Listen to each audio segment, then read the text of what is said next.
Imagine entrar num mundo onde cada passo que você dá o leva para mais longe daquilo que você acredita conhecer.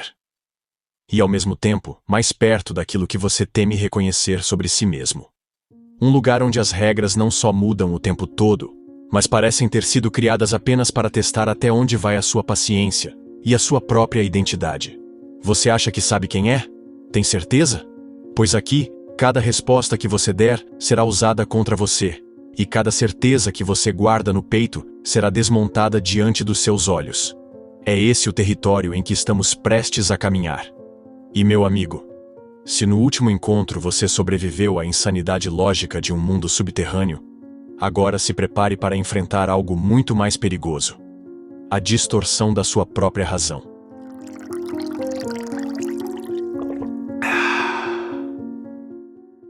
A imaginação é a única arma na guerra contra a realidade.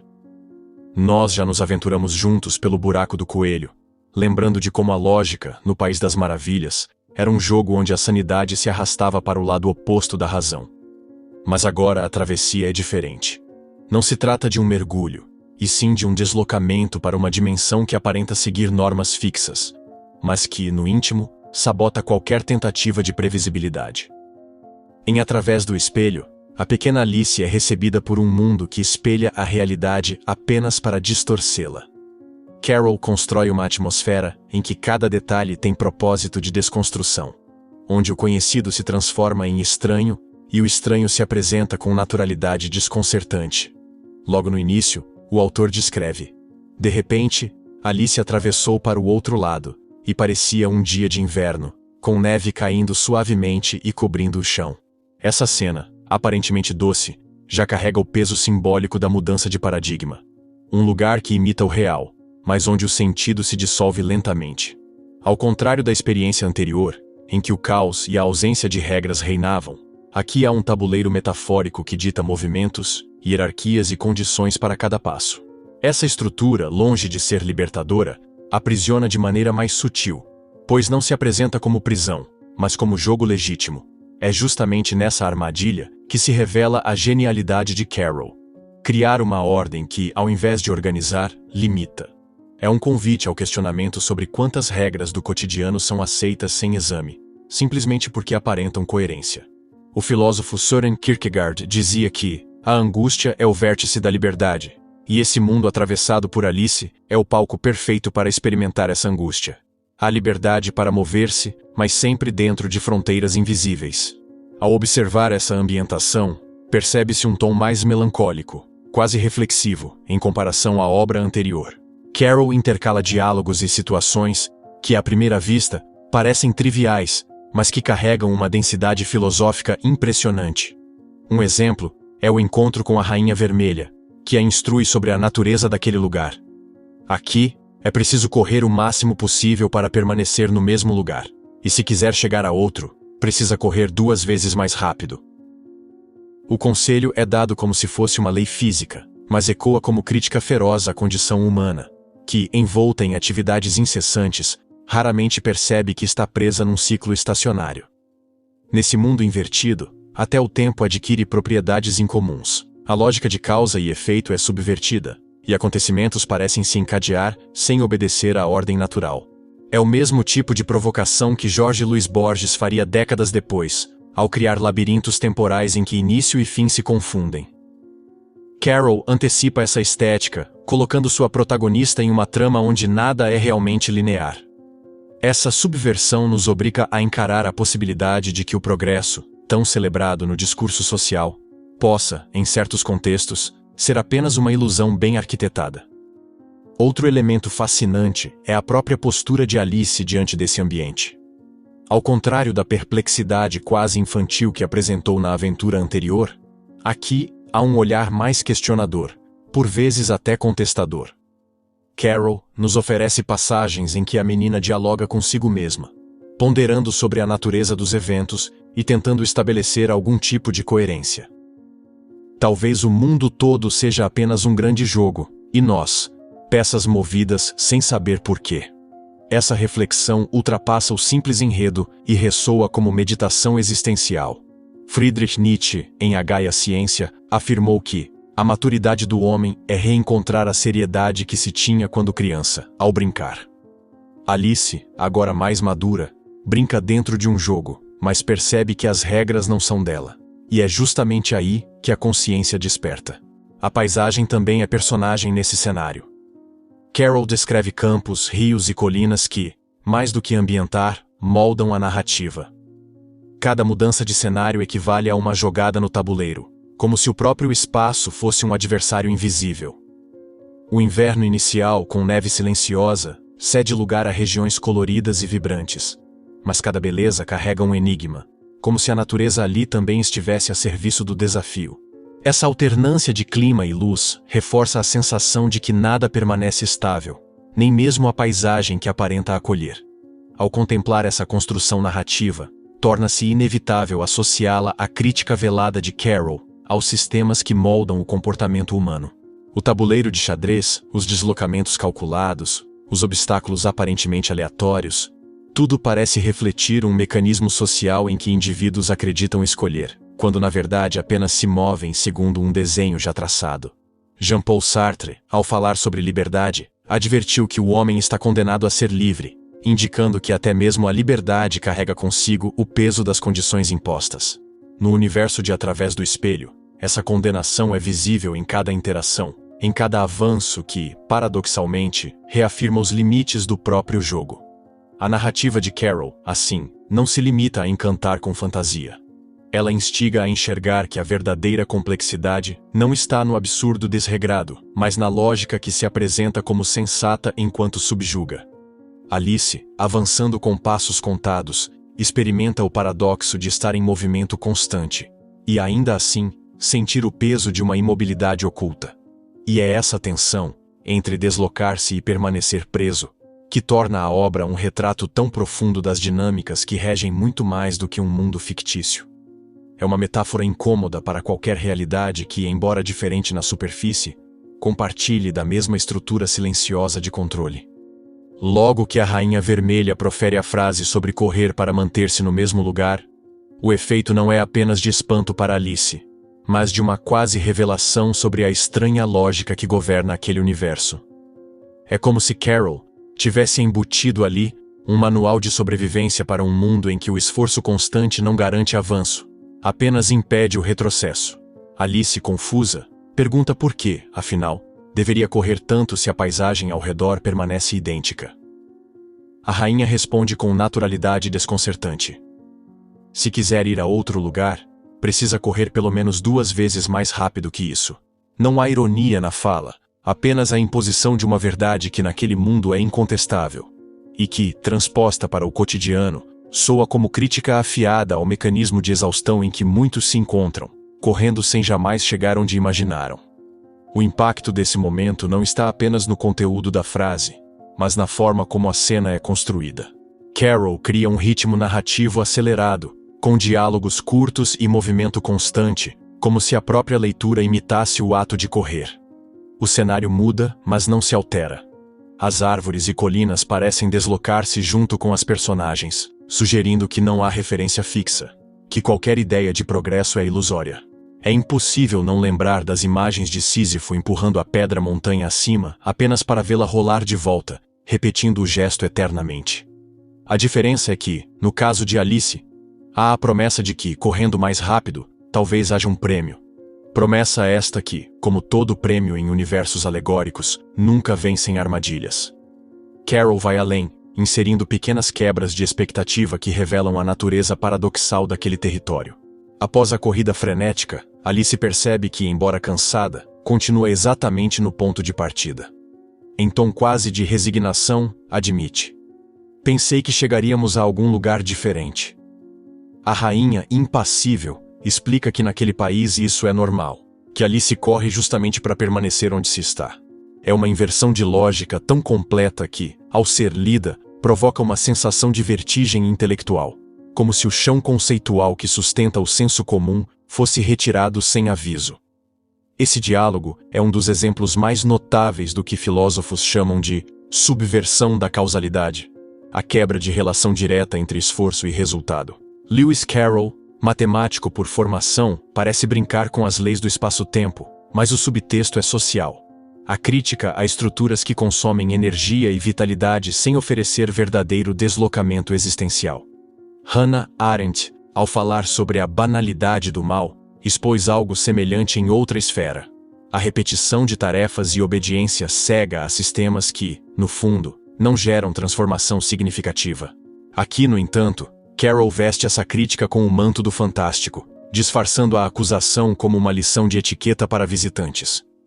Um detalhe curioso é que Alice, mesmo diante dessa revelação desconfortável, não reage com raiva. Ao contrário, tenta compreender a lógica interna e até se adapta a ela, como se a estranheza não fosse suficientemente perturbadora para provocar rebelião imediata. Essa postura revela um aspecto humano comum, a capacidade de normalizar o absurdo quando ele é constante. Assim como Ken, ao trabalhar todos os dias em tarefas repetitivas, começa a encontrar nelas um tipo de conforto, ainda que isso signifique aceitar um ciclo sem avanço. Carroll parece rir de canto nesse ponto, talvez sugerindo que a adaptação, embora útil, também pode se tornar armadilha. No meio dessa conversa, há espaço para momentos de leve comicidade, fruto da personalidade intempestiva da Rainha Vermelha. Quando Alice tenta explicar que, no seu mundo, correr serve para ir de um ponto a outro, a rainha responde como quem escuta uma criança dizer que o céu é verde. O seu mundo deve ser um lugar muito lento. O humor aqui não é apenas piada, mas recurso para ressaltar o contraste entre duas formas de ver a realidade. É como colocar frente a frente um trabalhador exausto que acredita que produtividade é sinônimo de valor, e um camponês que mede o tempo pelo canto do galo. Ao terminar a corrida, a protagonista não ganha nem descanso, pois a rainha imediatamente propõe novas etapas, outras tarefas e deslocamentos. Essa insistência em manter o movimento constante é quase um retrato do que Albert Camus descreve como a busca incansável pelo sentido. Um esforço sem garantia de que exista realmente uma chegada. Carroll, ao dar voz à rainha, introduz uma figura que, mesmo sem antagonismo explícito, representa a autoridade que dita o ritmo e as regras, controlando não apenas o espaço físico, mas também a percepção de tempo e progresso. Essa cena inicial com a Rainha Vermelha é fundamental porque estabelece a física peculiar daquele mundo, e ao mesmo tempo, serve de metáfora para qualquer estrutura que exige energia constante, sem permitir mudança real de estado. O riso, a perplexidade e o incômodo se misturam na leitura, deixando uma sensação agridoce, a graça de ver a lógica virada de cabeça para baixo e o desconforto de perceber que, talvez, essa lógica não esteja tão distante da vida real quanto se gostaria. É a marca de Carroll, fazer o lúdico servir de espelho para a mais séria das reflexões. O xadrez, mais do que cenário, é o alicerce que sustenta toda a lógica peculiar dessa travessia. Desde o instante em que Alice descobre que é apenas um peão, a narrativa ganha contornos estratégicos, como se cada personagem estivesse preso a um conjunto restrito de movimentos, obedecendo a um desenho invisível que ninguém ousa alterar. Carroll descreve esse enquadramento com precisão quase matemática. Você é o peão branco, e sua primeira jogada será para a quarta casa. Assim que atravessar para o oitavo quadrado, tornar-se-á rainha. A promessa parece grandiosa, mas a sutileza está em perceber que, mesmo no topo, a figura continuará limitada às diagonais ou às linhas que lhe forem permitidas. Não há liberdade plena, há apenas uma mobilidade expandida. A força dessa metáfora reside no fato de que o tabuleiro não é uma mera paisagem decorativa, mas uma prisão disfarçada de jogo. A cada avanço, Alice não rompe barreiras, apenas cumpre etapas pré-definidas. É impossível não notar a ironia do autor ao transformar a tão sonhada ascensão em um deslocamento previsível, um caminho que já foi traçado muito antes de a protagonista se mover. As peças, embora distintas em forma e função, compartilham um destino comum: obedecer. É aqui que Carroll demonstra sua habilidade em transformar um simples jogo em um tratado sobre hierarquias, destino e obediência. O diálogo com outras peças reforça essa atmosfera de regras inflexíveis. Quando Alice conversa com a Rainha Branca, percebe que até as figuras mais poderosas do tabuleiro estão à mercê de condições que não controlam. A rainha comenta, de maneira quase ingênua: "Sou tão real quanto você é, mas aqui, o real é o que as regras permitem." Essa frase de tom infantil carrega uma densidade filosófica que poderia facilmente estar em um tratado de Wittgenstein, para quem o significado das coisas é delimitado pelas regras do jogo linguístico. Carroll, de maneira lúdica, insinua que a realidade nesse mundo é definida por um conjunto arbitrário de normas, e não por um consenso universal. O mais curioso é como Alice, mesmo ciente das limitações impostas, aceita o desafio de cruzar o tabuleiro. Não se trata de conformismo puro, mas de uma espécie de fascínio pela própria estrutura do jogo. É o mesmo tipo de comportamento que se observa quando alguém, diante de um quebra-cabeça impossível, insiste em completá-lo não porque a solução seja útil, mas porque o desafio em si se torna irresistível. Carroll parece sorrir nesse momento, pois sabe que a persistência da protagonista reflete um traço humano inescapável: a disposição de jogar mesmo quando as chances de verdadeira mudança são remotas. O tabuleiro também dita o ritmo da narrativa. Cada cenário por onde Alice passa corresponde a uma casa específica, e a transição entre elas segue a lógica da partida. Isso cria um efeito singular. O espaço não é apenas geográfico, mas simbólico. Por exemplo, quando ela alcança o território da peça cavalo, o diálogo torna-se mais errático e inesperado, refletindo os movimentos irregulares dessa figura no jogo. Carroll brinca com essa coerência interna, oferecendo ao leitor pistas de que cada personagem e cada situação são manifestações diretas das regras. Em alguns momentos, o autor insere passagens que beiram o absurdo, mas que, dentro da lógica do tabuleiro, soam coerentes. O cavalo branco, por exemplo, ao tropeçar constantemente justifica-se. Os melhores movimentos são os que nos levam para onde ninguém espera que estejamos. É uma lição camuflada de humor, que poderia ser interpretada como conselho de estrategistas ou até mesmo de políticos astutos. Essa fusão de graça e perspicácia é uma das marcas mais fortes da obra. Provocar riso e reflexão no mesmo instante. Ao aproximar-se da oitava casa, Alice sente a expectativa crescer. Não porque imagina que a liberdade está próxima, mas porque deseja comprovar a promessa de transformação em rainha. Carroll não perde a oportunidade de inserir um toque de ironia nesse clímax. Quando a mudança acontece, a nova condição não altera substancialmente o papel da protagonista, apenas amplia seus movimentos. É como trocar um quarto pequeno por um salão maior, mas ainda com paredes. A ilusão de expansão substitui a conquista real, e o leitor é convidado a perceber a armadilha embutida nessa narrativa. O tabuleiro, portanto, não é só cenário nem apenas metáfora. É a própria estrutura de poder e de pensamento daquele mundo.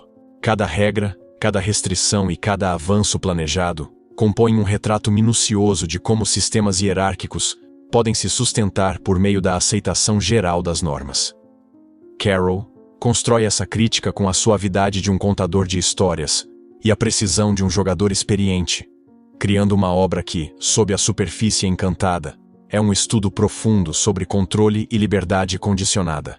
Ao final, resta a pergunta silenciosa: vale a pena chegar ao topo se o topo também é parte do mesmo jogo?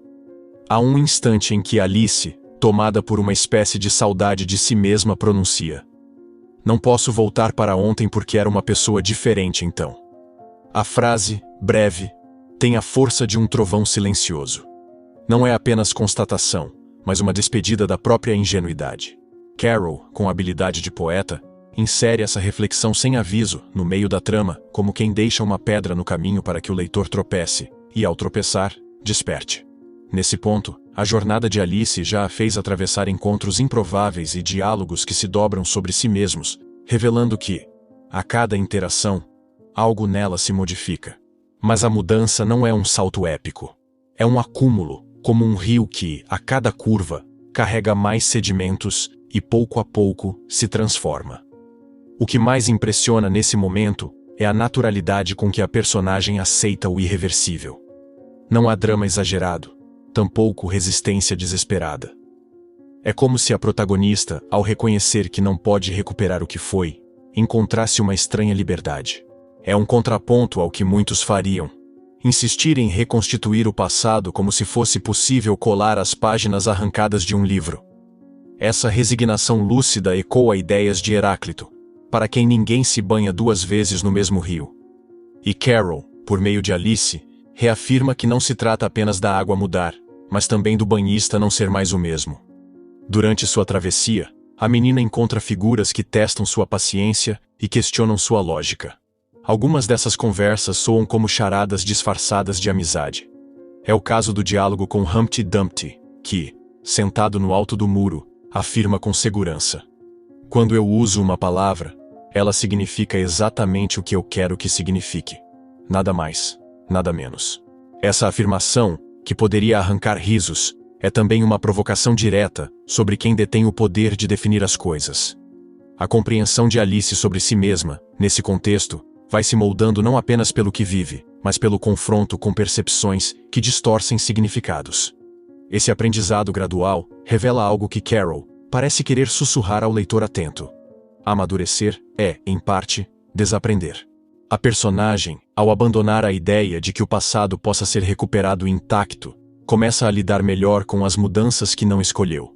E de forma quase imperceptível, vai se tornando mais astuta, mais capaz de enxergar a diferença entre um convite genuíno e uma armadilha com laços coloridos. Essa astúcia, porém, não a endurece.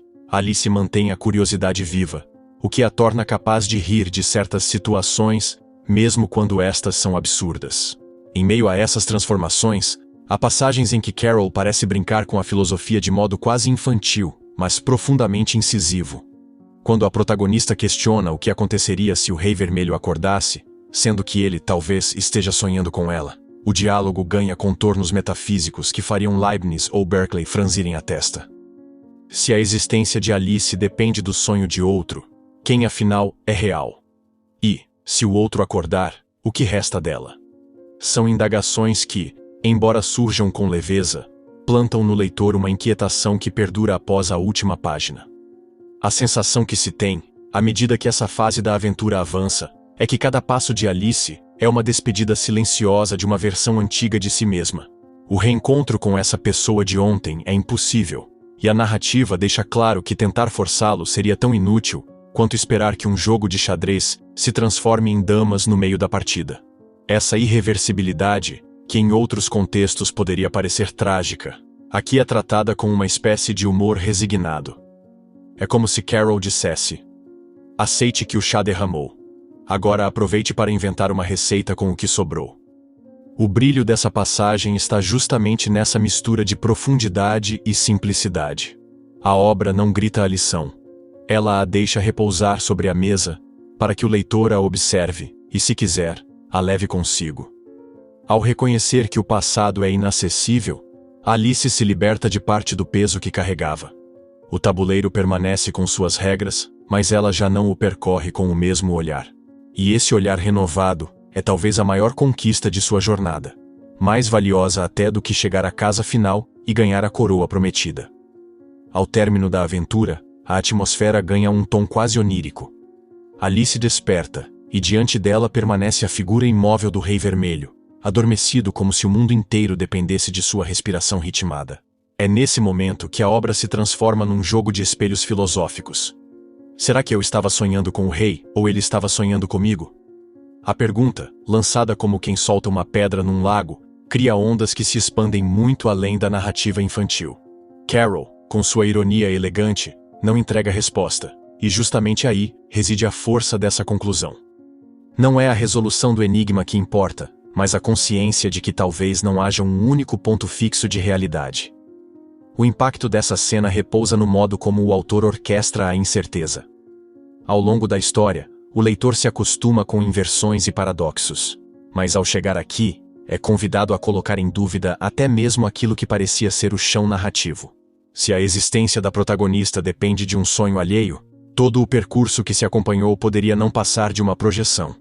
E, se for o contrário, talvez todas as outras figuras sejam apenas invenções de uma mente desperta demais para o próprio bem. Esse tipo de dúvida não é novidade para a filosofia.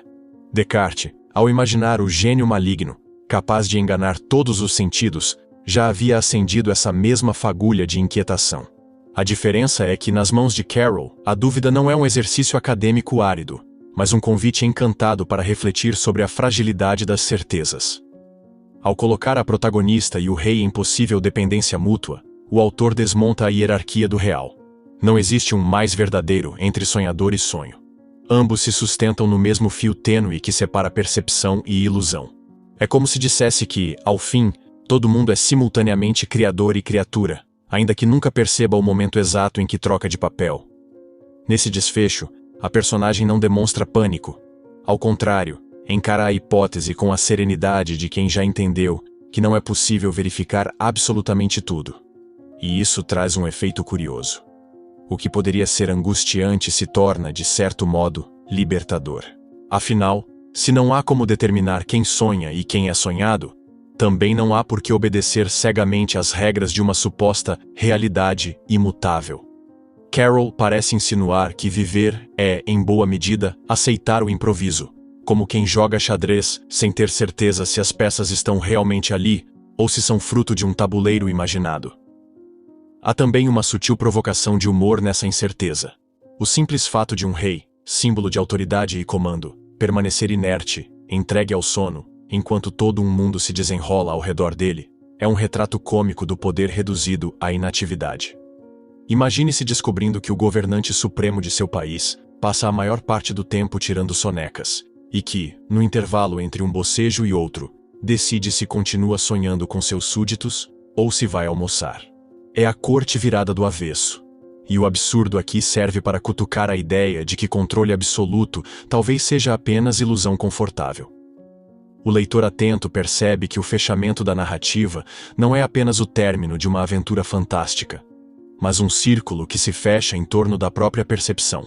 O início da história, com sua travessia para um território governado por lógicas inusitadas, ganha novo sentido quando se considera que todo o percurso pode ter sido tecido dentro da mente de outro. Carol não fornece pistas suficientes para confirmar nenhuma das versões, deixando ao leitor a tarefa de conviver com o desconforto da dúvida. É quase como um teste de resistência mental. Aceitar a falta de respostas sem desistir de buscar. Essa última provocação ressoa além das páginas. Afinal, quem garante que a vida cotidiana, com seus compromissos e relações, não seja igualmente uma construção sonhada por algo ou alguém que não se revela? A ausência de resposta definitiva não enfraquece a narrativa, ao contrário, a transforma em um enigma aberto, pronto para ser revisitado. É o tipo de final que não encerra, mas prolonga a obra dentro da memória de quem leu, como uma música cujo último acorde continua vibrando mesmo depois do silêncio. Ao deixar o enredo suspenso entre sonho e vigília, Carol oferece um presente paradoxal. Um desfecho que não encerra, mas inaugura outras perguntas. Alice sai dessa experiência com mais perguntas do que respostas.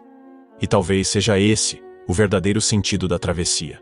No fim, não importa tanto se o rei sonhava com ela ou se era o contrário. O essencial é a consciência de que, em algum nível, todos habitam um território onde realidade e imaginação se misturam sem linhas nítidas. E nesse território, cada despertar é apenas o início de outro sonho. E se você quer continuar descobrindo como desmontar essas armadilhas disfarçadas de verdades e mergulhar ainda mais fundo nesses labirintos de lógica e identidade, inscreva-se agora no canal, ative as notificações e considere entrar para o nosso clube de membros, onde eu compartilho reflexões e análises que não chegam aqui. E me diga nos comentários: no tabuleiro em que você vive, você está jogando? Ou está sendo jogado?